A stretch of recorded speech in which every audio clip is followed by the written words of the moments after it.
Bismillahirrahmanirrahim. Assalamualaikum warahmatullahi wabarakatuh. Waalaikumsalam Waalaikumsalam. warahmatullahi wabarakatuh.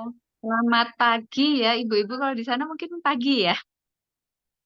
Iya, masih pagi, Bunda. Kalau di sini sudah sore. Ya, alhamdulillah ini saya senang sekali bisa bertemu ibu-ibu meskipun dalam kondisi yang online seperti ini tidak bisa bertatap muka secara langsung, padahal pengennya bisa bertatap muka, bisa main ke Paris. Tapi mudah-mudahan nanti suatu saat ada kesempatan ke sana aja. Sebelumnya saya mohon untuk memperkenalkan diri saya terlebih dahulu. Nama saya Ismira Dewi. Saya alhamdulillah saat ini bekerja di Fakultas Psikologi UAD. Jadi saya juniornya Bu Eli begitu. Nah, pada kesempatan hari ini memang tema yang saya angkat ini mengenai tentang gadget sehat karena mungkin kan sekarang ini banyak sekali masalah atau fenomena-fenomena yang terjadi di sekitaran kita yang berhubungan dengan gadget. Apalagi yang kaitannya sama anak kita ya ibu-ibu. Itu tantangan kita semua. Ini di sini ibu-ibu semua atau ada bapaknya? Ibu semua aja. Ibu-ibu semua. Alhamdulillah. Ibu-ibu semangat dan hebat ini ya. Berkumpul untuk berbagi dan mendapatkan ilmu yang bermanfaat. J. Nah, pada kesempatan sore hari ini, sebenarnya saya pengen share screen, tapi mungkin karena terkendala dengan, mohon maaf ini laptop saya sepertinya hari ini tidak sedang bersahabat begitu. Mungkin dia lelah gitu ya.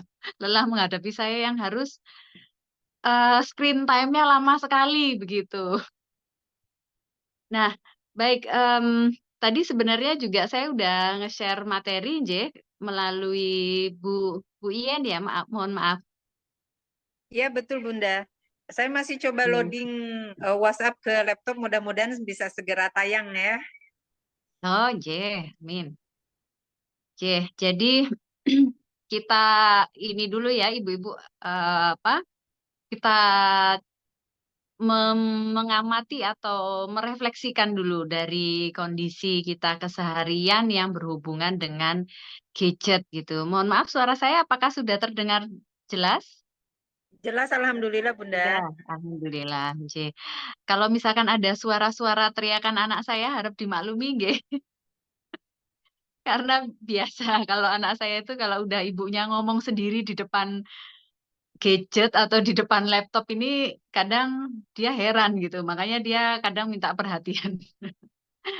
Jeh, kembali lagi ya Ibu-Ibu tadi kepada topik kita hari ini adalah gadget sehat. Jadi penerapan gadget sehat dalam penggunaan keseharian atau sehari-hari.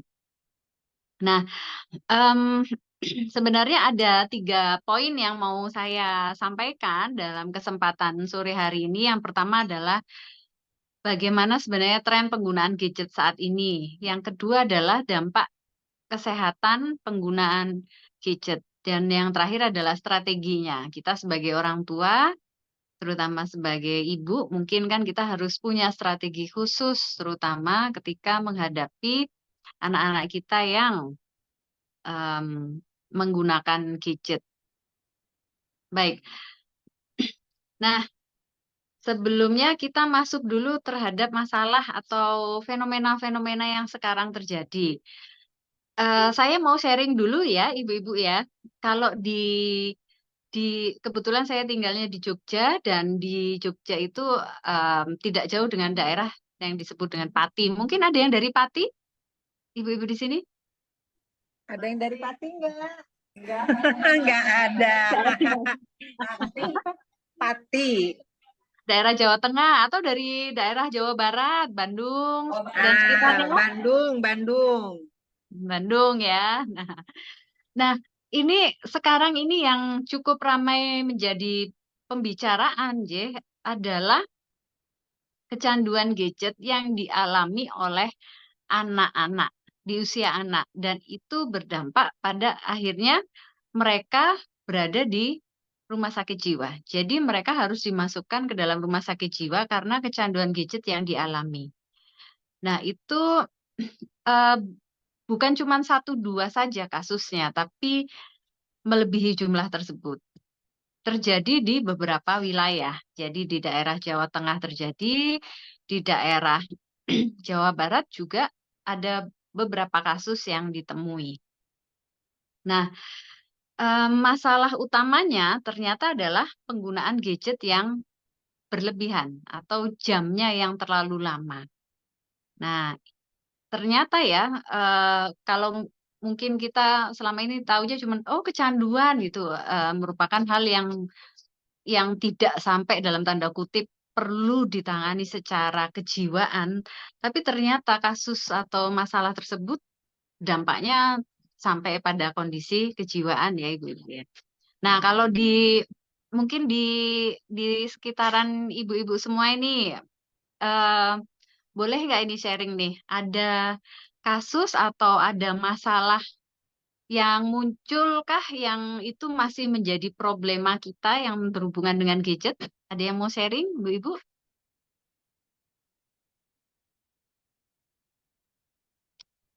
Belum ada? Ini kalau kita sharing lebih seru sebenarnya ya.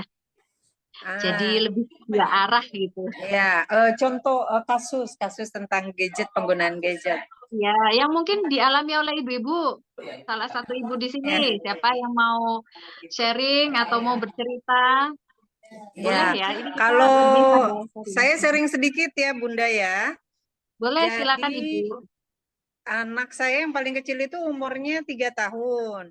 Nah, lalu kalau misalnya saya lagi masak, itu dia tuh masih apa namanya suka pengen nimbrung di dapur gitu. Jadi kadang suka saya kasih gadget entah itu TV atau HP gitu supaya nggak ganggu saya masak gitu. Nah, tapi efeknya dia itu jadi apa namanya tergantung gitu Bunda. Jadinya kalau misalnya saya ambil gadgetnya dia langsung nangis gitu. Terus ada perubahan juga dari verbalnya.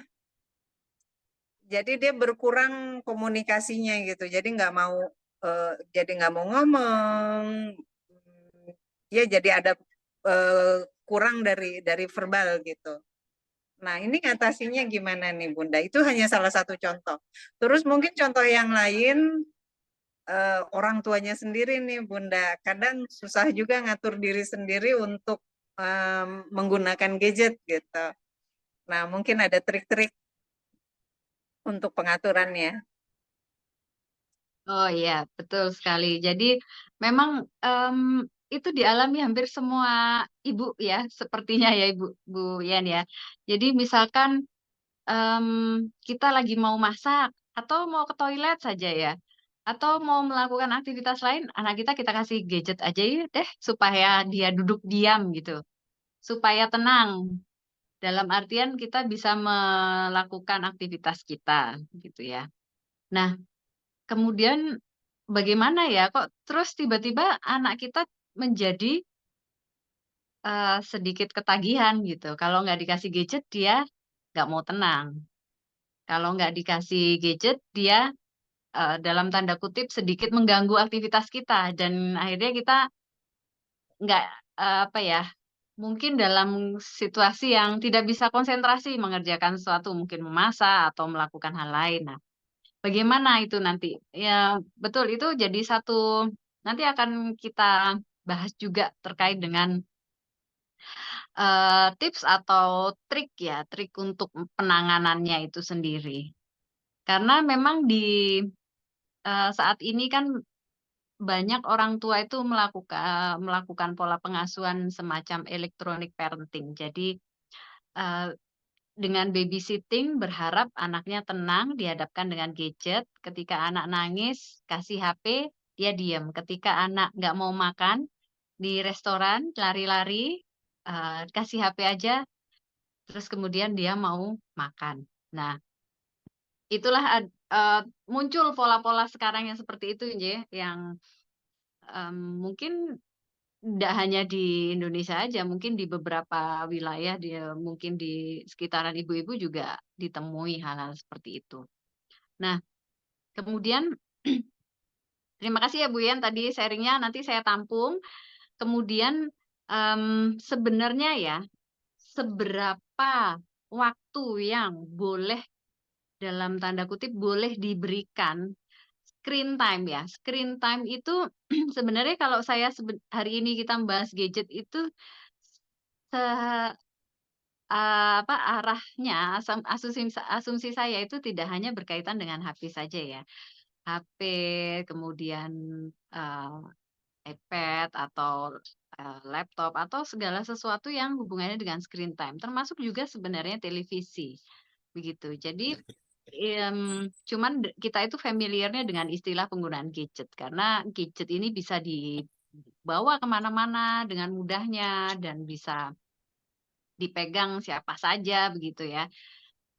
Jadi sebenarnya kalau menurut American Academy Pediatric, nah, anak yang berusia antara 2 sampai 5 tahun itu waktu screen time-nya sendiri adalah 1 jam. Dalam 1 hari ya Ibu-ibu ya, bukan satu waktu tertentu, dalam 1 hari. Di bawah itu anak anak usia 6 bulan, anak usia 1 tahun atau 18 bulan, ya pastinya seharusnya tidak dikenalkan. Atau kalaupun misalkan dikenalkan tuh hanya sekilas saja. Kemudian anak tadi saya berbicara tentang 2 sampai 5 tahun nggih, itu batasannya kalau menurut EEP itu adalah 1 jam maksimal screen time-nya. Kemudian untuk anak yang sekolah dasar antara usia 6 sampai 12 tahun itu maksimal 12 jam. Sedangkan di usia remaja ini memang mohon maaf, sesuai dengan kebutuhan, tapi yang diprioritaskan adalah tetap interaksi secara langsung dan jam istirahat yang cukup. Nah, kita bayangkan coba ketika anak kita di usia balita maksimal 1 tahun, maaf, maksimal 1 jam. Wah, 1 jam itu sepertinya kok sulit banget ya. Sulit banget karena setiap kali nonton mungkin 1 jam, nanti 1 jam pagi, 1 jam siang, 1 jam sore. Nah, gimana ini menguranginya? Nah, nanti kita akan diskusikan bersama. Jadi waktu-waktu itu sebenarnya yang harus, kita ketahui terlebih dahulu. Ketika kita tahu, kita akan ada rasa kesadaran untuk merubah satu perilaku dan kebiasaan. Nah, sekarang ibu-ibu sudah tahu bahwa di usia balita 1 jam, di usia sekolah dasar maksimal 2 jam, di usia remaja itu sesuai kebutuhan. Karena remaja-remaja sekarang kan juga mereka dituntut untuk mengerjakan tugas yang harus dicari melalui mereka harus googling, mereka harus browsing. Nah, akhirnya kan waktunya memang tidak seperti di usia anak, nggih. Jadi sesuai dengan kebutuhan dan interaksi sosial itu diutamakan. Kemudian,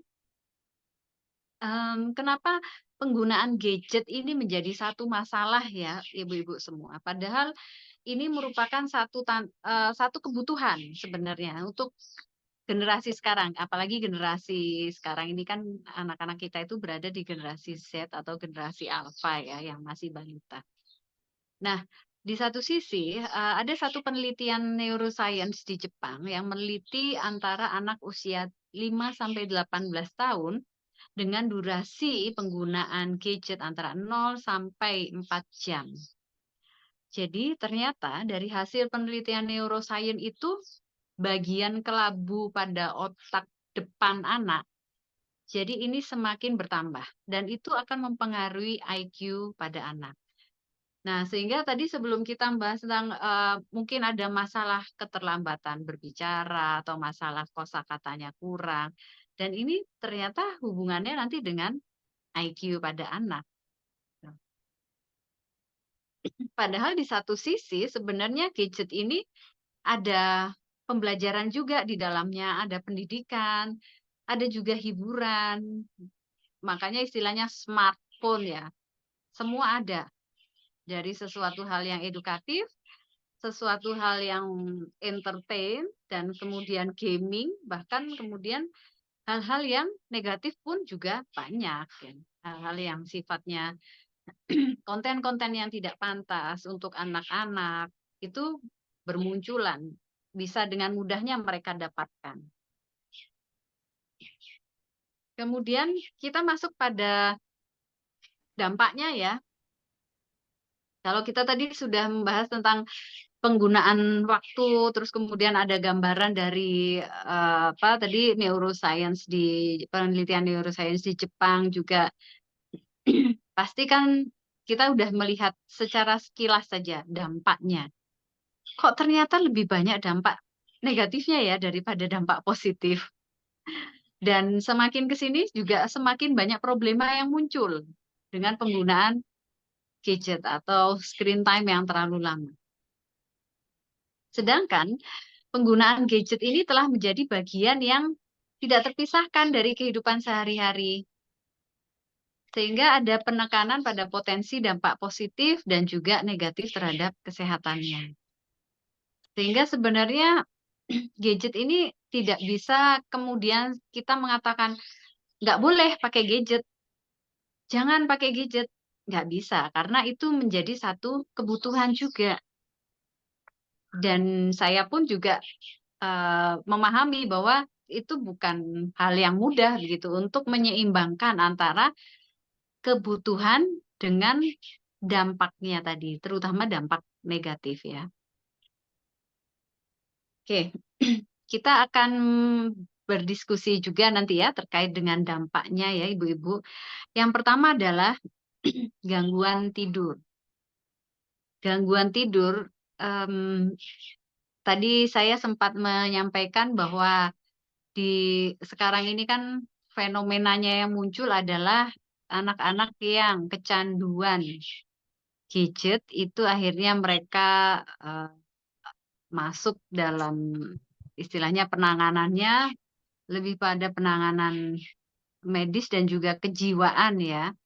Dan akhirnya ini juga salah satu masalah yang muncul adalah gangguan tidur. Karena mereka berharap ketika mereka ya karena waktu screen time yang terlalu lama tadi, sehingga saat mau tidur pun kalau nggak lihat HP dulu rasanya tidak puas. Padahal ketika kita mau tidur itu juga saya pernah membaca satu artikel bahwa screen time minimal 30 menit sebelum tidur itu harus kita hindari. Jadi sebelum kita tidur itu batas waktu minimalnya 30 menit. Jadi misalkan jam 9 misalnya, jam 9 mau tidur, paling tidak itu 30 menit sebelumnya jangan melihat screen time, terutama melalui smartphone gitu. Karena sinar biru radiasi dari smartphone kita ini ya, itu akan berbahaya. Dan sinar birunya ini masih berada di apa sekitaran istilahnya masih terserap gitu di bagian mata kita dan itu tidak bisa membuat kita langsung saja bisa tertidur secara pulas. Makanya paling tidak antara 30 sampai 60 menit itu harus diberikan tenggang waktu. Jangan kita melihat HP gitu karena itu akan mempengaruhi kualitas tidur kita juga. Begitu juga ketika kita bangun tidur. Ketika kita bangun tidur, itu baiknya memang tidak langsung memegang gadget. Tapi ketika kita bangun tidur, kita langsung misalkan, ah ini tadi HP saya baterainya habis. Kadang mungkin ya, saya sendiri kadang-kadang mau ngecas itu ngecek dulu gitu ya. Saya aktifin dulu WiFi-nya atau mobile datanya gitu. Nah, secara tidak langsung nanti kita terstimulus untuk ikut ngecek gitu, apa sih, ada berita apa, misalnya gitu. Nah, itu kalau misalkan kita lakukan saat setelah kita langsung bangun tidur, mmm, akan mempengaruhi keseharian kita. Jadi ketika kita pertama kali bangun tidur sudah terstimulus untuk melihat gadget, ini nanti di dalam kita rentang waktu 1 hari ini pasti ada keinginan lebih besar untuk melihat gadget atau untuk melihat smartphone kita, daripada misalkan kita bangun tidur, kita beraktivitas dulu melakukan banyak hal, misal, langsung mungkin kita langsung mandi, wudu, sholat, seperti itu ya, tanpa melihat, terpapar dengan screen time, gitu. Jadi ini bisa saja kalau misalkan ibu-ibu mau mencoba, bener nggak ya gitu, dan saya itu pernah membuktikan sendiri, gimana sih masa iya gitu. Nah ternyata ya itu tadi, kita itu terstimulus untuk menginginkan melihat layar, screen time kita itu jadi lebih banyak gitu, karena ya itu tadi ketika bangun tidur. Nah itu, hal yang berhubungan dengan masalah tidur tadi ya, ibu-ibu. Apalagi kalau di tengah malam kebangun mungkin mau ke toilet atau mau sholat gitu ya.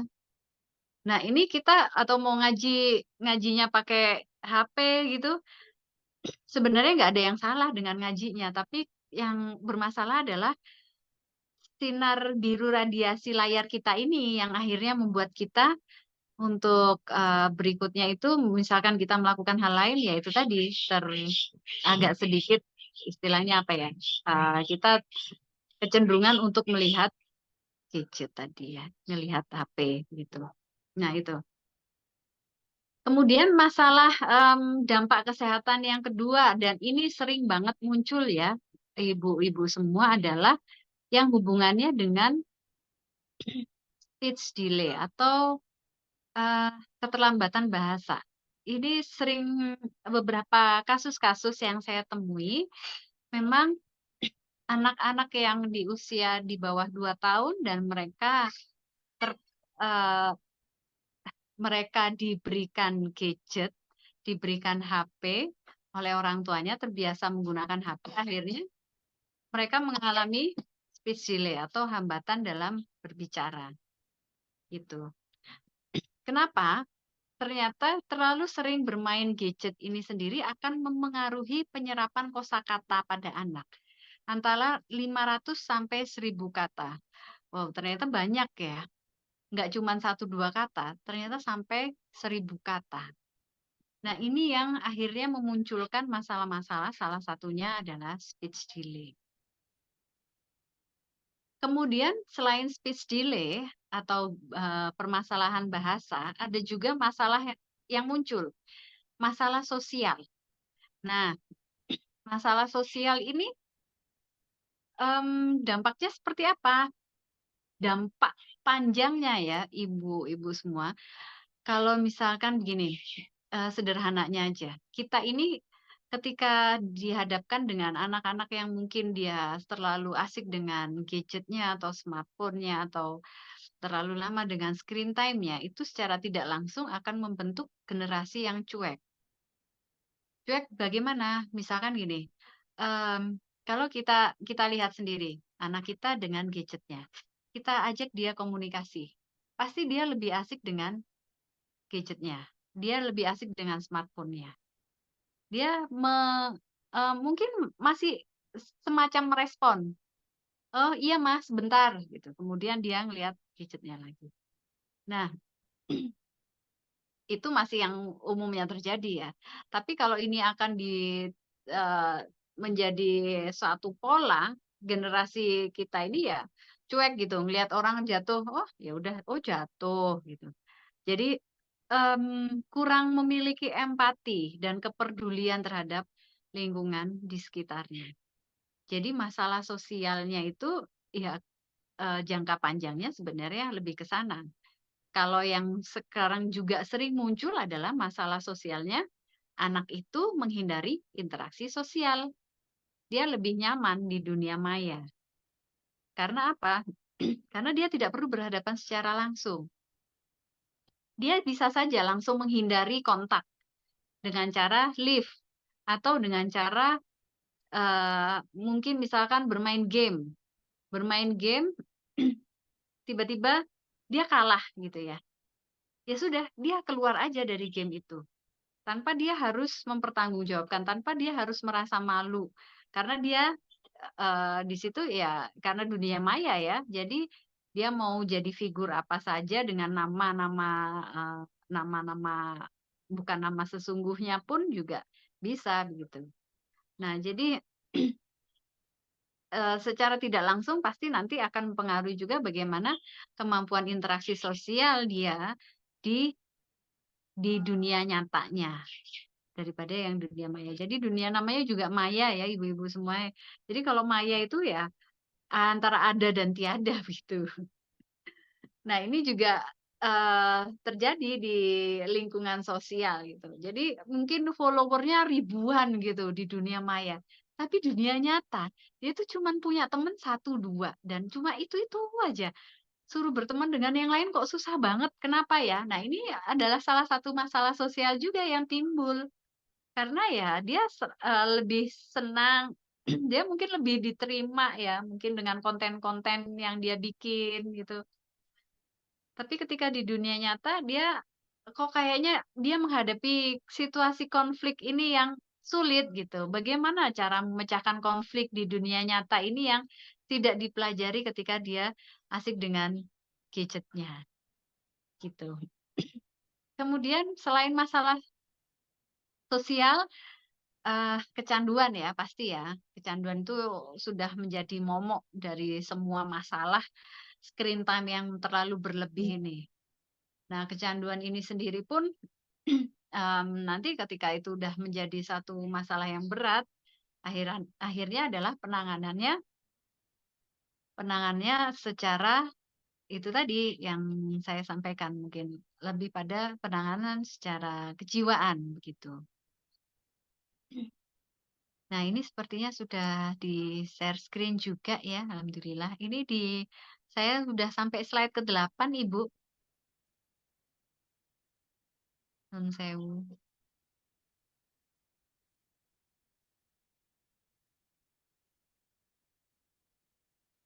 Nah, slide ke-8. J. Nah, kita masuk ke poin keempat ya, Ibu-ibu semua. Mohon maaf ya, ini jadi agak sedikit terlambat share screen-nya dan mohon maaf jadi merepotkan Bu Ien untuk men-share screen materinya.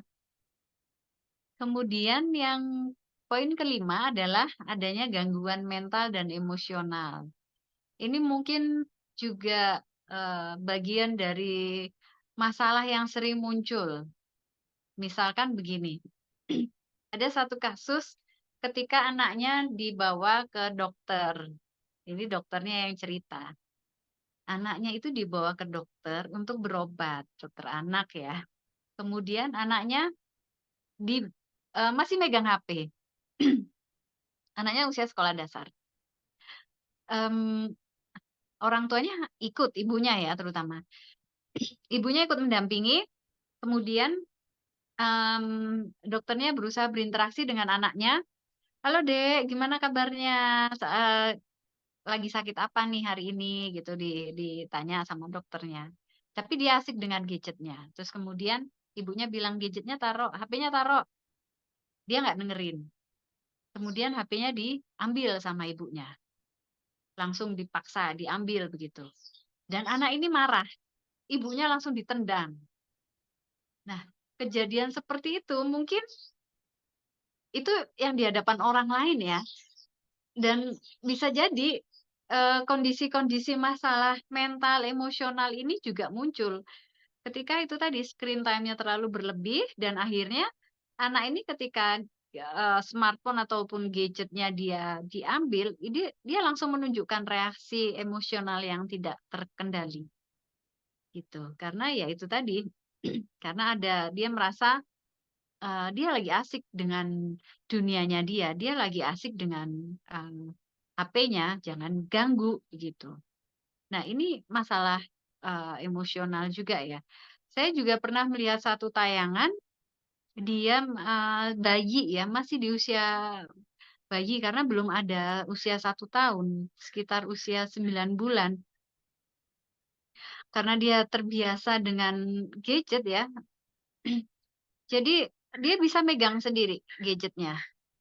Dia bisa megang sendiri dan waktu gadgetnya diambil, ini dia nangis bayinya itu, nangis, teriak-teriak gitu. Kemudian HP-nya dikasih lagi, dia diem, ditarik lagi, nangis lagi. Nah, ini kan sudah mengganggu kepada masalah, emosinya anak ini tadi ya, gitu. Jadi itu merupakan dampak juga yang harus kita waspadai bersama.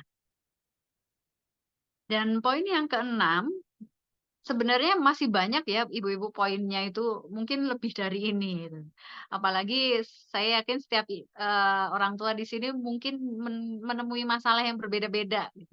Tapi saya berusaha merangkumkan dari secara garis besar dan umumnya yang muncul di anak kita masalah seperti apa saja gitu ya. Nah, yang keenam ini adalah penurunan konsentrasi dan perhatian. Mmm, Sekarang ini banyak juga ibu-ibu ya kasus di mana orang tua datang mengeluh anaknya mengalami masalah konsentrasi. Kalau orang tuanya udah mengeluh masalah itu, saya cuman bertanya, "Bu, di rumah waktu screen time-nya berapa lama?" "Oh, nggak lama kok, anak saya nggak pernah pegang HP." "Oke. Terus, TV-nya nyala nggak, Bu?" Bingung dia menjawab. Ya nyala sih, tapi kan anak saya nggak setiap saat nonton TV begitu ya. Jadi, ya biasa ya orang tua kadang-kadang mungkin kalau di ditanya secara rinci mungkin tidak memperhatikan berapa lama gitu. Tiba-tiba jamnya sudah berputar melebihi 1 jam, lebih 2 jam, dan itu menjadi kebiasaan setiap hari. Dan akhirnya ketika di sekolah itu menjadi masalah. Salah satunya adalah penurunan konsentrasi dan perhatian. Kenapa? Kok bisa sampai ke masalah konsentrasi? Kok bisa sampai ke masalah perhatian? Apa hubungannya? Begitu kan ya. Nah, jadi begini, ibu-ibu, dari ini juga saya sharing ya, jadi saya bukan berarti saya yang paling paham dengan ilmu ini begitu, karena saya juga belajar, saya selalu pengen tahu juga gitu, kenapa gitu ya, kok jadi masalah konsentrasi dan perhatian. Jadi ternyata itu, saya juga baca dari satu artikel menjelaskan bahwa ketika kita melihat layar, gerakannya itu lebih cepat. Jadi, itu film YouTube ya, film entah itu film kartun, itu terkadang mereka memang gerakannya cepat, berbeda dengan gerakan kita manusia. Mungkin gerakan saya ini lama ya, Bu, dan itu mungkin bisa jadi apa, kalau mahasiswa ini kalau di kelas biasanya akhirnya udah 1 jam tuh boring gitu kalau nggak diajak diskusi. Karena apa? Karena kita itu ya berkomunikasi ini ya tidak bisa secepat, eee, yang ditampilkan di layar. Dan di layar itu ada pergerakan, ada perubahan tayangan, ada perubahan gerakan. Habis dari gerakan si A, kemudian si B gitu. Kemudian nanti ada gambaran dari orang yang lain gitu ya. Nah, kalau kita berada di situasi setting sekolahan atau di kelas, itu yang menjelaskan gurunya. Nah, ketika guru menjelaskan dengan durasi waktu yang mungkin lama ya, bisa 60 menit, bisa sampai 90 menit, dengan cara guru yang, mmm, ya penyampaiannya kan standar ya ketika kita berkomunikasi kan semua seperti ini bentuknya gitu. Tapi, mau tidak mau siswa itu melihat dari satu sisi saja. Nah, itu akan menimbulkan, ya itu tadi, selain kebosanan, tapi juga ada perubahan di layar tadi yang seperti yang saya jelaskan, perubahannya itu per sekian detik gitu, itu yang akhirnya mengganggu konsentrasi pada anak. Begitu. Itu yang saya baca juga ya ibu-ibu ya, gitu. Jadi, kenapa kok akhirnya kok masuknya ke arah konsentrasi dan perhatian itu karena ya mereka terbiasa dengan pergerakan yang lebih cepat dibanding pergerakan kita pada saat, mungkin guru menjelaskan di kelas atau orang tua berbicara pada anak, itu kan ya orang tua fokusnya hanya pada satu titik, satu gambar, satu orang gitu ya. Tapi kalau di screen time itu banyak sekali perubahannya dan itu akan mempengaruhi juga kemampuan konsentrasi juga perhatian pada anak seperti itu. Tapi sebenarnya juga tidak pada anak ya, pada orang dewasa yang sering menggunakan eh, screen time-nya terlalu lama juga akhirnya berdampak ke sana. Baik, kita masuk ke slide yang berikutnya, J, slide ke-9. Lalu bagaimana? Nah, ini poinnya di sini, nggih, ibu-ibu semua. Jadi dari beberapa masalah tadi, dari fenomena yang sempat kita diskusikan dan kita bahas ini, sebenarnya gimana sih strateginya? Kan intinya sebenarnya di sana ya, ibu-ibu. Saya juga selalu berusaha menerapkan strategi, karena ini tantangan kita semua sebagai orang tua. Yang pertama, be a good example. Nah, siapa contohnya? Itu paling dekat adalah ibu ataupun bapaknya. Misalkan begini, kita melarang anak kita, jangan gunakan HP. Screen time-nya selesai, tapi kemudian ibunya sendiri masih sibuk dengan gadgetnya. Terus gimana dong kalau ibunya ini juga, kita ini tuntutannya mungkin ibunya juga harus kuliah, ibunya harus belajar, terus bapaknya juga harus ngerjain tugas. Bagaimana dong untuk menjadi seorang contoh yang baik, sedangkan kita sendiri tuntutannya untuk screen time gitu ya. Nah, ini nanti masuknya kesepakatan saja, J, ibu-ibu semua. Jadi maksud saya di sini adalah ketika kita melarang anak untuk memberikan batasan waktu, kita berusaha untuk memberikan contoh terlebih dahulu. Persoalan nanti kita punya tuntutan pekerjaan untuk buka laptop, kita untuk bekerja atau untuk belajar ya, untuk studi itu eh, ya tetap kita lakukan. Tapi kalau bisa tidak secara langsung ketika kita melarang, tapi kita sendiri sibuk dengan screen time kita. Gitu. Jadi kita kasih jeda dulu dengan aktivitas kita juga. Kemudian batasan waktu layar. Nah, ini juga kesepakatan antara orang tua dengan anak ya. Em, Screen time-nya sudah 3 jam. Gimana nih cara nguranginnya? Oke, hari ini mungkin kita kurangi 30 menit dulu deh. Nggak usah lama-lama. Jadi nanti screen time-nya 2,5 jam. Terus gimana caranya? Ya, nanti kita masuk ke poin yang ketiga. Kita libatkan anak dengan aktivitas lain. Gitu. Jadi misalkan dia udah kita udah ngecek, wah ini nih udah hampir 3 jam. Kita kurangi deh. Kita libatkan dengan aktivitas lain. Ayo bantu mama ngerjain ini yuk. Yang mana itu bukan hubungannya dengan screen time. Gitu. Jadi misalkan bantu mama merapikan baju, membersihkan rumah, atau bantu mama untuk melakukan aktivitas lainnya yang tidak ada hubungannya dengan screen time. Gitu. Kemudian juga jadwalkan waktu untuk gadget. Nah, ini juga kaitannya tadi ya. Sebenarnya semua ini kaitannya dengan kesepakatan bersama. Jadi waktu untuk gadget itu di saat apa? Misalkan ketika anak sudah selesai mengerjakan tugasnya, kemudian ada waktu untuk melihat HP berapa menit, gitu. Atau anak sudah berhasil melakukan apa yang diinginkan oleh orang tua, baru anak diberikan gadget, gitu. Jadi itu semacam satu reward, tapi tidak berlaku untuk dalam artian setiap kali di-reward pasti dikasih gadget. Enggak juga. Sebenarnya reward itu kan berbagai macam ya, Ibu-ibu. Tapi ini lebih ke menjadwalkan waktu untuk penggunaan gadget. Terus poin yang terakhir adalah ajak anak untuk bereksplorasi. Nah, ini ya sebentar ya. Jadi ajak anak untuk bereksplorasi dengan lingkungan di sekitarnya, apa yang bisa dia lakukan, apa yang bisa dia pelajari dari lingkungan di sekitarnya, tidak hanya belajar dari atau mencari informasi dari gadget saja, dari smartphone saja, tapi mungkin kita bisa bereksplornya dari lingkungan di sekitar kita juga, gitu. Nah, poin yang terakhir di slide terakhir ini adalah waktu kita adalah hal yang terbaik yang bisa kita lakukan dan kita berikan kepada anak.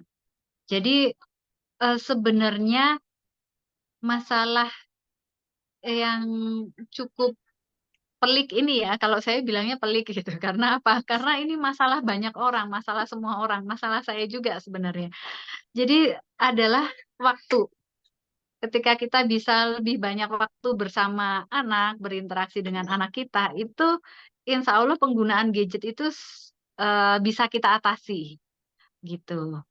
Nah, baik Ibu-ibu, itu tadi yang bisa saya share informasinya ataupun ya sekilas pengetahuan-pengetahuan yang sedikit yang saya miliki ya. Monggo sekarang kita sharing-sharing dan diskusi lagi ya.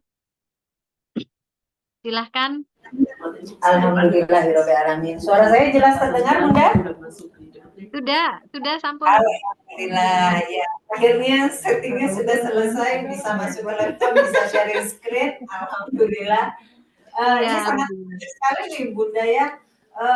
Ternyata memang banyak sekali sisi negatifnya. Secara agama Islam pun sebetulnya kan penggunaan gadget ini nggak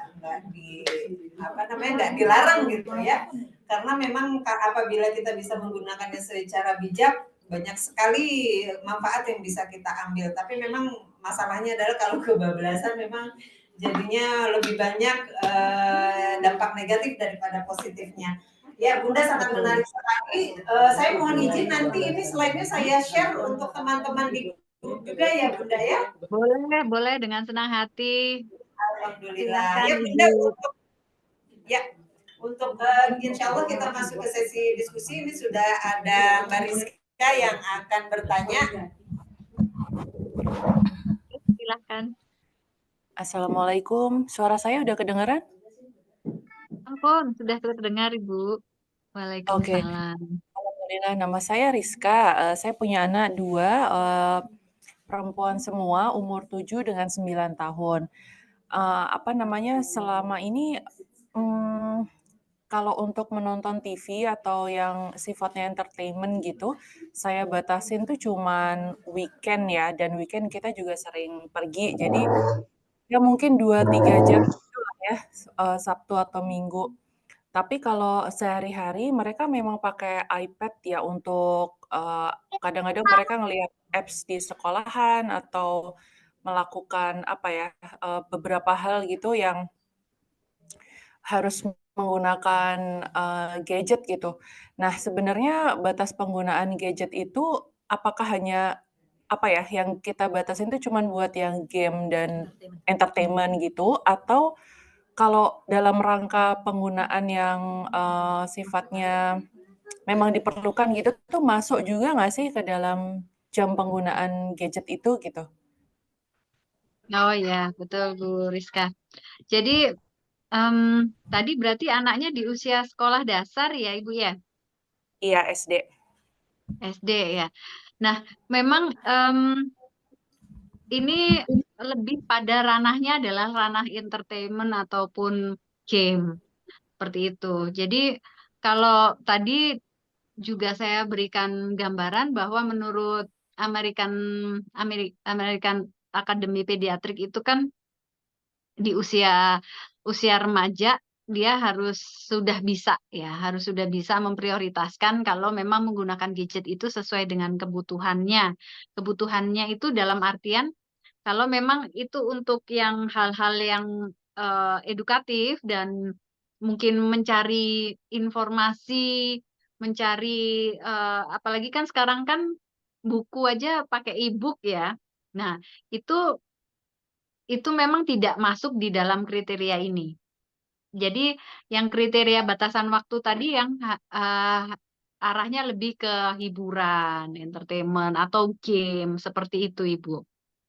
Tapi kalau nanti arahnya untuk Ya karena kita itu juga tuntutannya adalah sekarang itu semua digital, semua online gitu. Jadi ya kita mencari berbagai macam sumber pengetahuan dan informasi itu kan tetap melalui gadget gitu. Tapi kalau itu untuk arahnya tadi yang hiburan ataupun game itu yang perlu dibatasi. Gitu Bu Rizka. Oh, belum. Nah, cuman masalahnya seperti kita sendiri orang dewasa ya, kita mungkin awalnya tuh, memang kebutuhan gitu. Cuma nanti Hmm. lama-lama browsing, terus menemukan entertainment gitu. Hmm. Jadi anak-anak itu kadang-kadang, "Kok lama banget sih, Kak? Kamu ngapain?" Gitu. Ternyata dia udah jadi yang tadinya aku mau search ini gitu, aku perlu ini buat bahanku, mengerjakan ini. Terus tiba-tiba kok dia udah nyampe baca komik aja gitu di browsing, ya kan di Google. Iya. Mungkin bukan modus ya, kadang-kadang dia searching apa, nemu apa, terus apa namanya tergelincir. Iya kan? Iya, Iya, karena di benar. suggestion gitu kadang ada. Nah itu gimana caranya kita, apa namanya, sebenarnya kan itu membangun pengendalian diri ya, buat ibunya juga. Gimana caranya membangun pengendalian diri yang kita bisa kenalkan, "Nak, kalau udah gini kamu harus inget," gitu. Maksudnya kayak stop atau gimana gitu. Bahkan ibunya sendiri juga perlu sih kayaknya kayak gitu ya nggak sih? Karena kita sendiri juga mengalaminya bukan, maksudnya kalau pas kita nyari apa, terus tiba-tiba, loh udah 1 jam berlalu gitu. Betul, nggak kerasa ya Bu ya. Betul gitu, lalai gitu. Nah, itu buat anak-anak yang masih belajar gitu, gimana caranya kita biar bisa, mengenalkan pengendalian diri itu pada anak usia dini gitu. Makasih. Hmm. Iya. Nah, ini pertanyaannya berat loh ini. Karena apa? Karena ya itu tadi ya, kita kembali dulu ke orang tuanya. Jadi bagaimana cara kita supaya anak itu memiliki kontrol diri gitu. Sebenarnya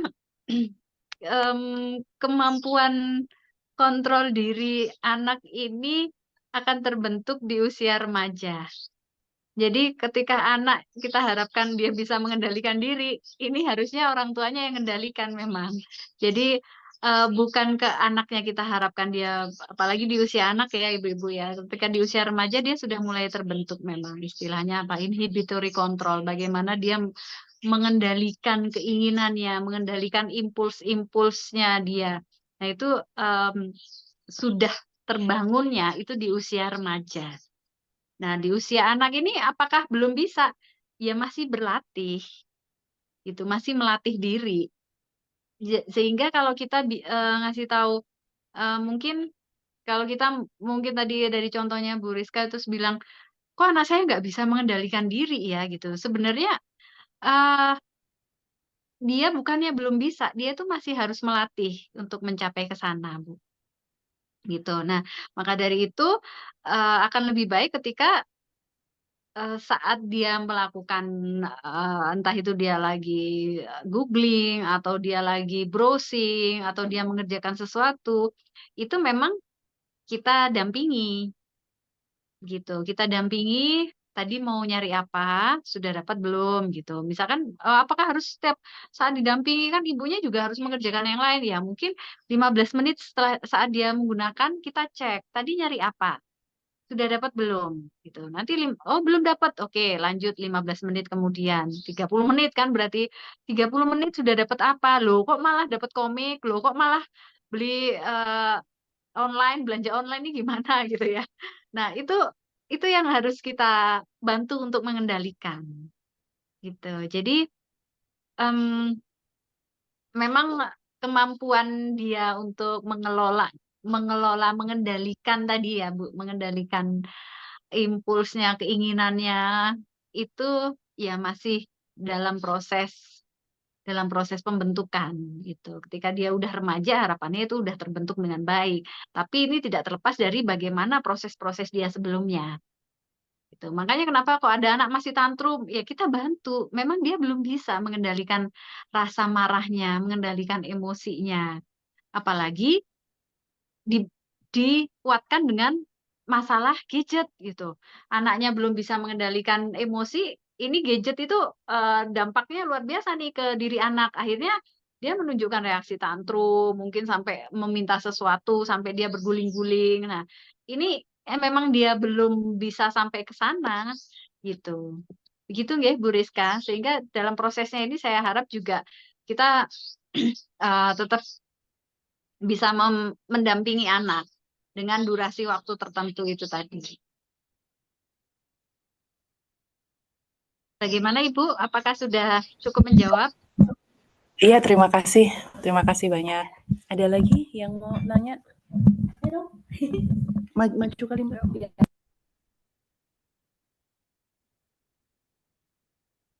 Silahkan, yang lainnya yang mau berbagi informasi juga boleh kok.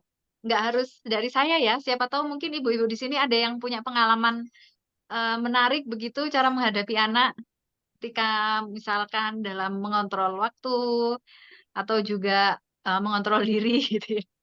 Mungkin kita mau apa ibunya screen time-nya maunya 1 jam tiba-tiba jadi 2 jam tiba-tiba belanja online gitu ya. Kadang-kadang saya sendiri pun ya Ibu ya, saya tuh kalau udah eh, di screen time tuh kadang ya bahaya juga gitu. Tahu-tahu masuk-masuk ke belanja online, tahu-tahu oh ini menarik, ini dibutuhkan, ini bagus gitu. Semua pingin gitu ya. Nah, itu udah kadang ya itu tadi tantangan kita juga.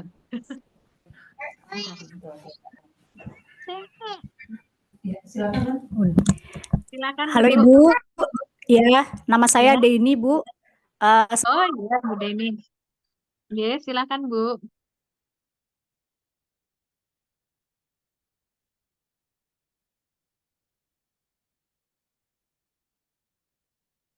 Halo, silakan Bu Deni. Suaranya nggak kedengeran tadi.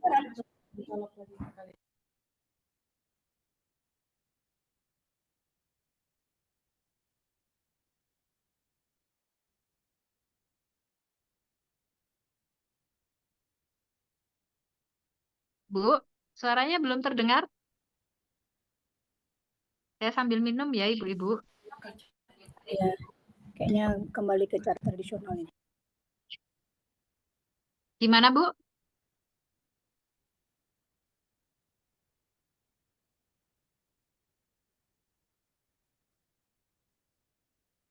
Silakan Bu Deni tadi mau bertanya.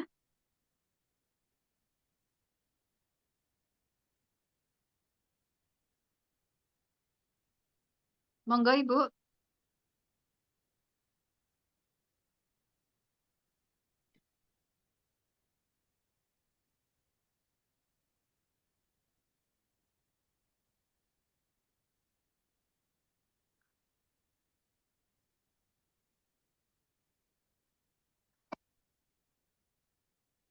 Silakan jika ada yang mau ditanyakan atau di-sharekan, Ibu. Halo Ibu, apakah ya masuk.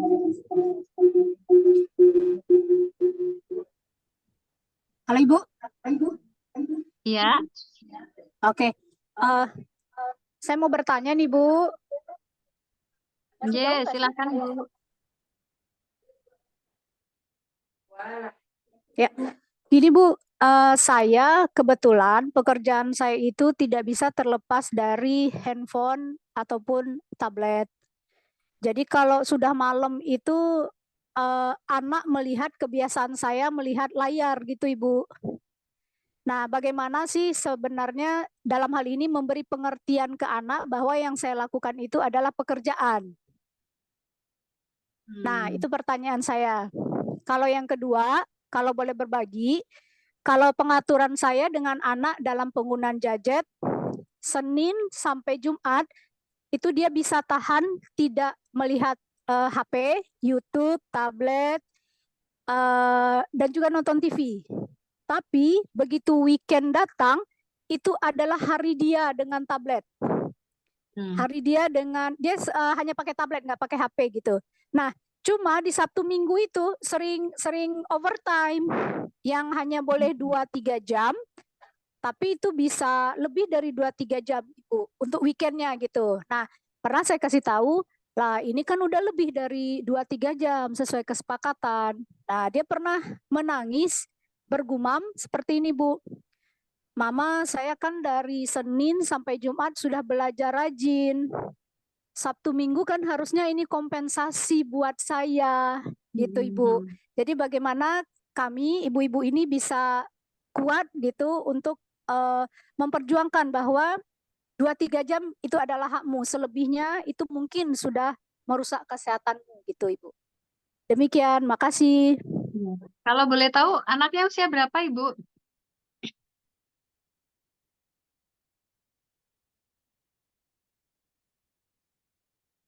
Anaknya usia berapa, Bu? 9 tahun. 9 tahun ya. Baik, menarik ya ini ya. Ketika orang tua memang pekerjaannya itu ya tidak bisa terlepas dari screen time yang cukup lama begitu. Banyak memang ya, tuntutan pekerjaan kita memang seperti itu. Saya pun juga seperti itu ya, ibu-ibu. Jadi bagaimana kita mensiasatinya? Apalagi tadi contohnya sebenarnya sudah cukup bagus itu Ibu, antara Senin, Selasa, Rabu, Kamis, Jumat, dia nggak ada screen time itu udah, luar biasa itu kalau saya bilang tuh luar biasa. Karena apa? Karena ibunya, dengan tuntutan pekerjaan yang screen time-nya tinggi, tapi anaknya bisa bener-bener Eee, tidak, apa ya, tidak sama sekali tidak melihat screen time gitu. Itu luar biasa konsisten sebenarnya. Jadi, contohnya tadi itu sudah bagus itu, Bu. Nah kemudian, gimana kalau misalkan ketika weekend gitu tadi ya, mungkin problemanya adalah ketika weekend. Nah, ketika weekend ini semacam kayak pelampiasan akhirnya. Mumpung nih ya, mumpung lagi weekend nih lama-lamain aja mungkin 5 sampai 6 jam, bisa sampai 8 jam. Nah, mmm, gini, apa, itu sebenarnya sudah ada satu aturan yang sudah dibentuk bersama sama anak tadi ya, antara sebelum, saat hari kerja no screen time gitu, kemudian saat weekend screen time oke. Nah, gimana terus kemudian kalau dibatasi lagi anaknya jadi komplain ini. Jadi, cara mensiasatinya bagaimana? Jadi yang pertama adalah bapak dan ibu sepakati dulu mau berapa jam. Begitu. Nah, kemudian ketika anak kemudian bilang, "Wah, aku tuh, waktuku kan cuman ini aja, cuma weekend aja, kenapa masih dibatasi lagi?" Gitu. Jadi, mmm, mau tidak mau ya sama-sama tadi, kita punya satu aturan bersama, "Nak," gitu ya, "ini untuk kebaikanmu juga." Jadi kalau di usia 9 tahun itu udah mau memasuki usia balik biasanya ya, dan kemudian, sebentar lagi dia memasuki usia remaja. Nah, diberi pengertian seperti itu saya rasa mereka sudah bisa menerima, gitu. Dan ini pun, ya ibu-ibu semua kalau tadi saya juga bilang, apa, aturan-aturan ataupun, be a good example itu tidak cuma 1 kali, 2 kali ya diterapkan. Setiap saat. Memang menjadi orang tua itu tidak ada sekolahnya, tapi sekolahnya seumur hidup. Ini kita menjadi orang tua ini belajar dan belajar, gitu. Nah, makanya kalau misalkan terkait dengan aturan, itu tidak hanya dibangun 1 hari itu aja, terus kemudian anak akan konsisten, kitanya juga konsisten. Enggak, ibu-ibu, aturan itu dibangun mungkin setiap hari, setiap saat. Kita ingatkan lagi, orang tuanya juga harus ingat lagi gitu, waduh ini udah, misalkan ibunya lupa lagi aturannya apa tadi ya, misalnya gitu. Jadi, ya itu tadi, dibangunnya itu tidak cuman 1 kali, 2 kali gitu. Jadi kalau misalkan nanti, contohnya tadi, gimana nih cara membatasinya meskipun di saat weekend, ya monggo mau dibatasi berapa lama dulu, disepakati dan anak juga dilibatkan.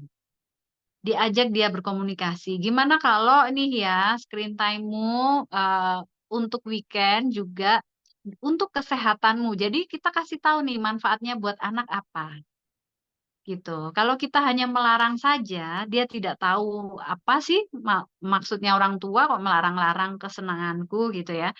Nah, itu mungkin membuat anak merasa agak reluctant ya, mereka berusaha nolak gitu ya. Nah, kita beri dia pemahaman dengan manfaat-manfaatnya apa kalau mengurangi screen time. Juga bisa kita berikan satu aktivitas lain yang hubungannya dengan hobi.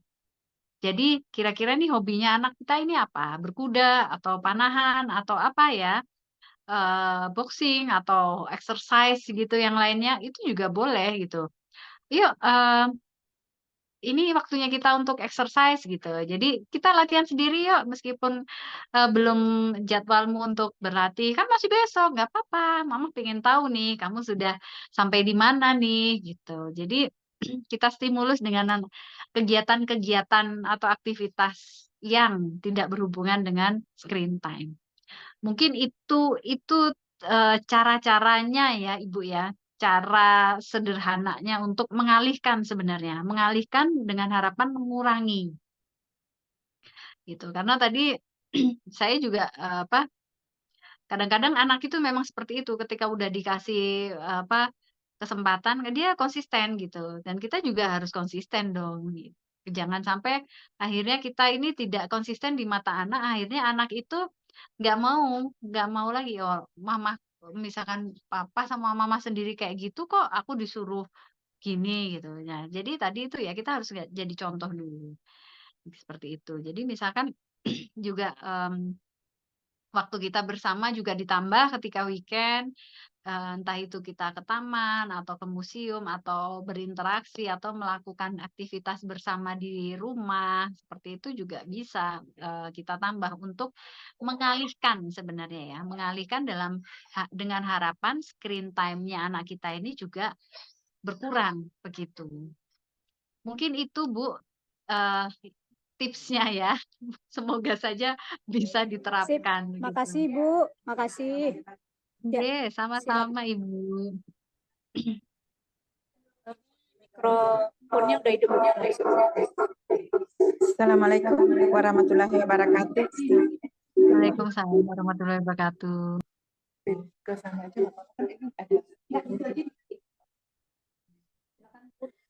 Saya ini ingin bertanya mengenai kita untuk yang udah dewasa.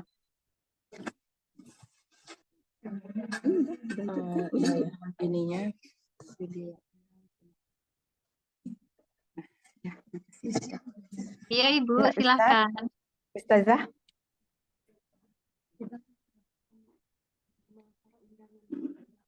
Ya, kedengaran Ustazah? Iya, sudah kedengeran Ibu. Ibu,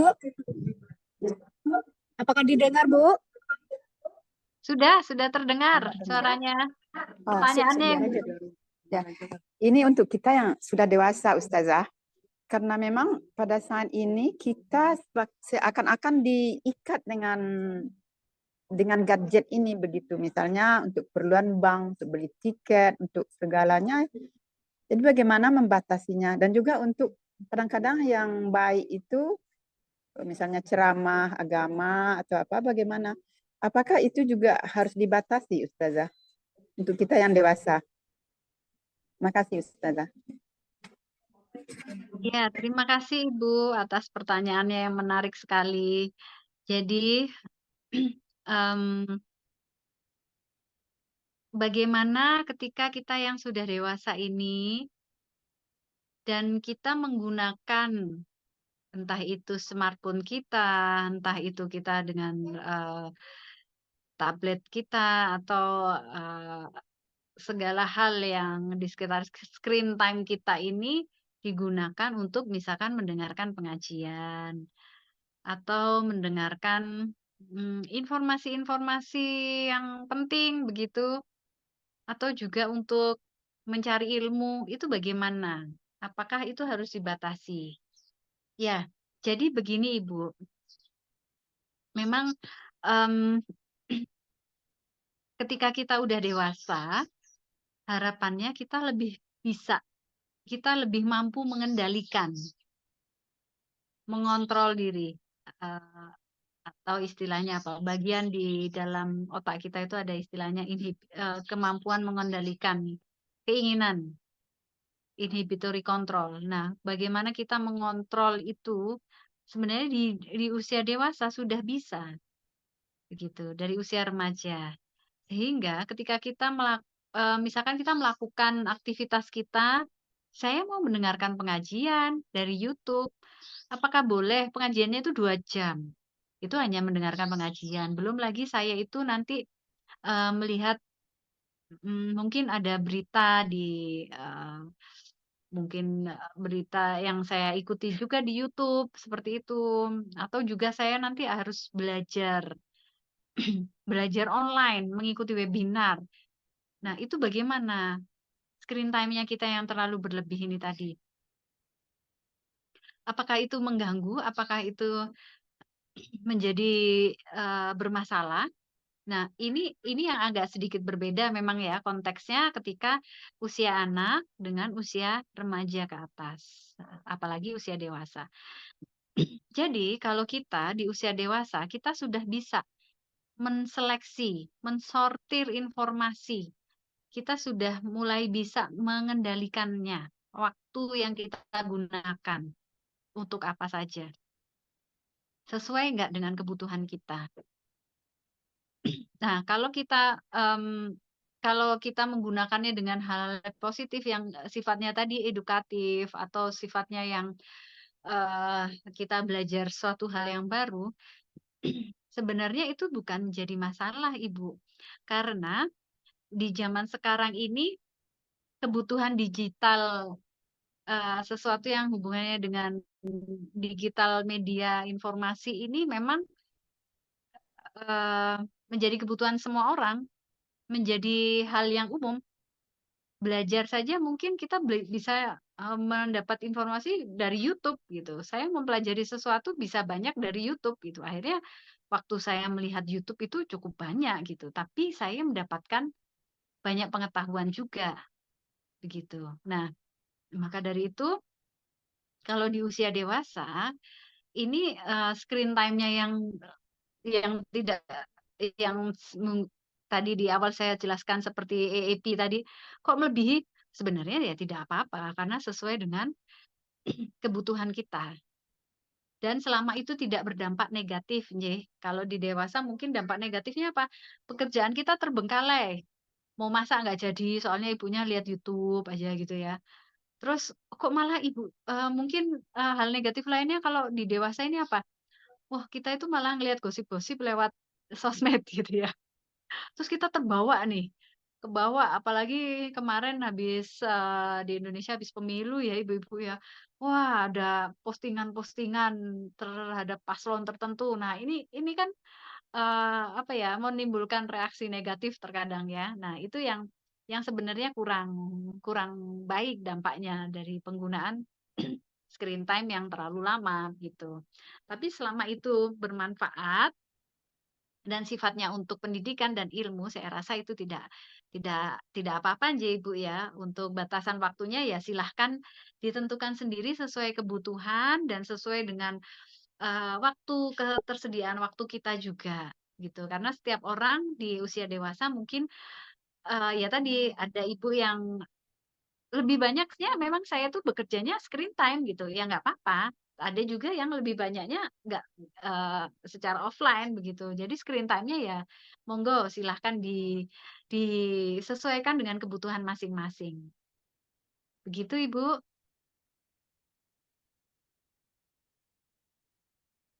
Apakah sudah cukup terjawab Bu pertanyaannya? Sudah Ustazah, alhamdulillah. Oke, alhamdulillah.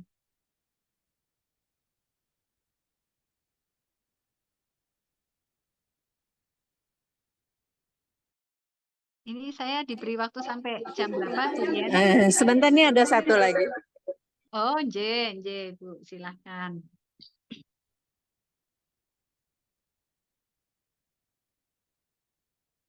Oh ya. Assalamualaikum Bu.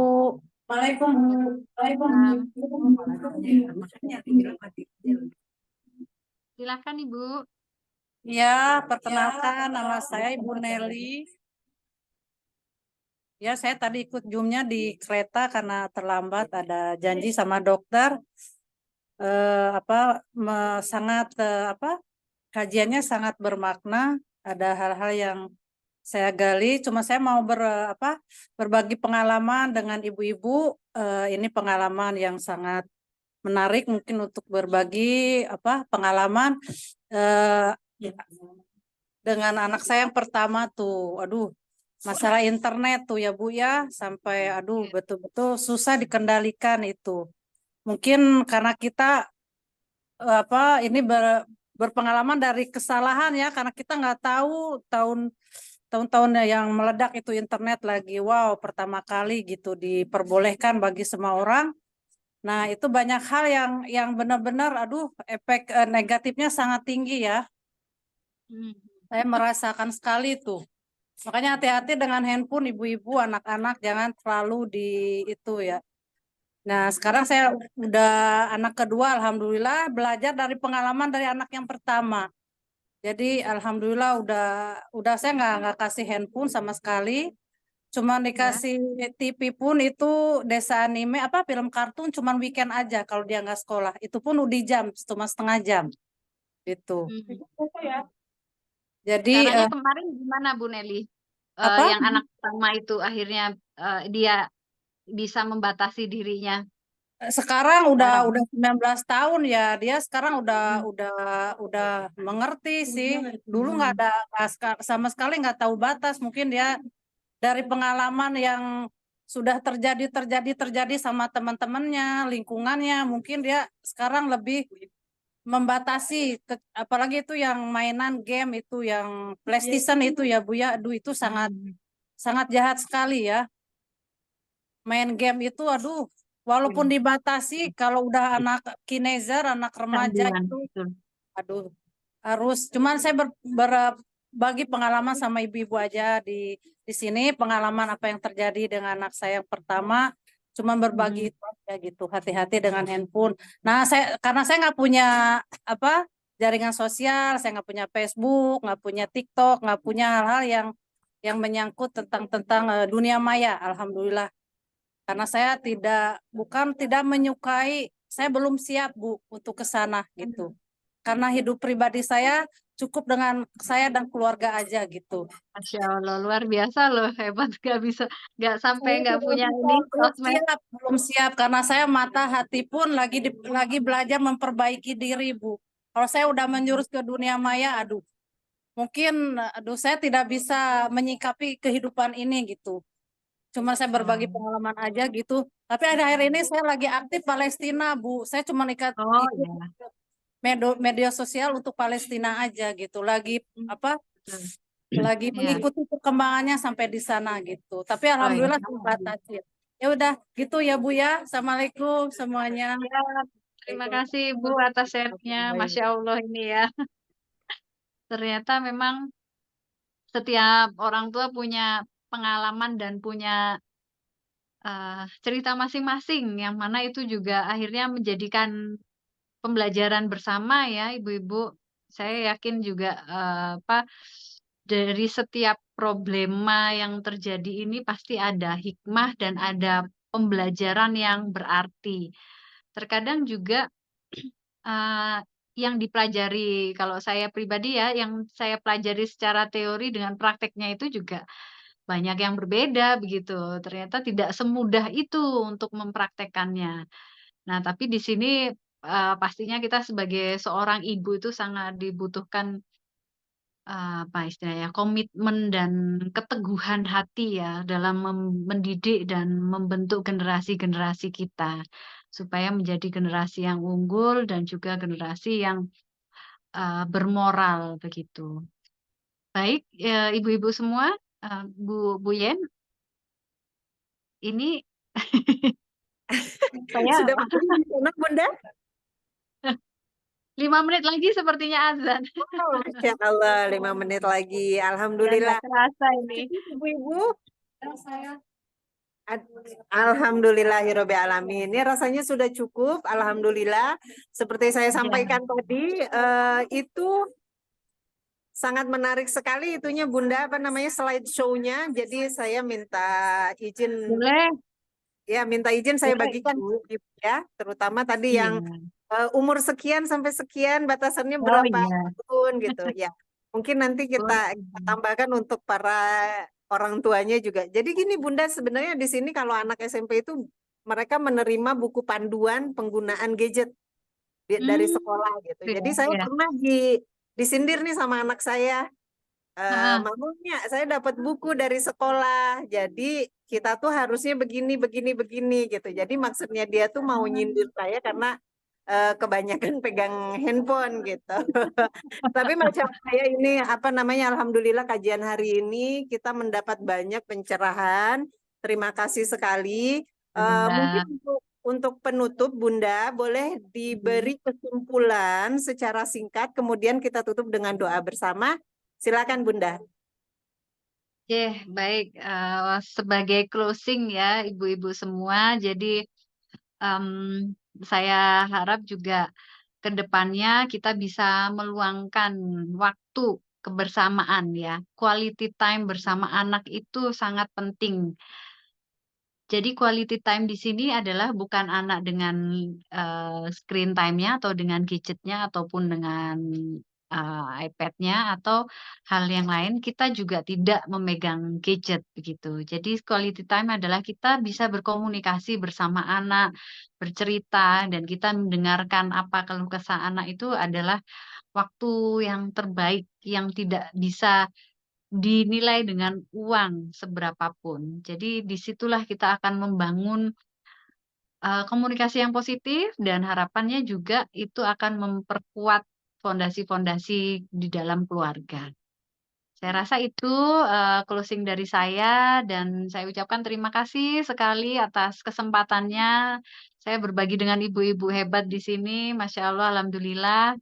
Semoga informasi ataupun pengetahuan saya yang hanya secuil ini bisa bermanfaat dan bisa dikembangkan juga buat ibu-ibu di sini semuanya. Saya juga minta maaf kalau dalam proses hari ini saya memberikan materi tidak bisa optimal karena tadi ada kendala teknis dengan laptop saya begitu. Jadi saya mohon maaf sekali padahal saya itu antusias ini ya, antusias banget saat diberi informasi oleh Bu Eli untuk berbagi dengan ibu-ibu di Ar-Raudah Paris ini. Begitu Ibu, matur nuwun sekali. Salam dari kami di sini. Semoga sehat selalu. Alhamdulillahirrabbilalamin. Terima kasih Bunda. Ya, salam dari kami semua. Oh iya, Ibu. Masya Ya, Allah, luar biasa. terima kasih sekali sudah bergabung dengan kami. Kurang lebihnya kami mohon maaf lahir batin. Izinkan saya menutup kajian hari ini dengan istighfar, astagfirullahalazim, astagfirullahalazim, dan doa kafaratul majlis. Subhanakallahumma wa bihamdika asyhadu alla ilaha illa anta astaghfiruka wa atubu ilaih. Alhamdulillahirabbil alamin. Wassalamualaikum warahmatullahi wabarakatuh. Waalaikumsalam warahmatullahi wabarakatuh. Terima kasih ibu-ibu semuanya. Bismillah, saya mau izin tutup Zoom-nya. Semoga ada kesempatan lagi untuk kita diskusi di lain kesempatan ya Bunda. Amin, amin. Ya ibu-ibu sukses selalu semuanya di sana. Sehat-sehat juga ibu-ibu. Saya izin pamit, J. Ya, assalamualaikum. Waalaikumsalam warahmatullahi wabarakatuh. Ya, saya live ya, Bu.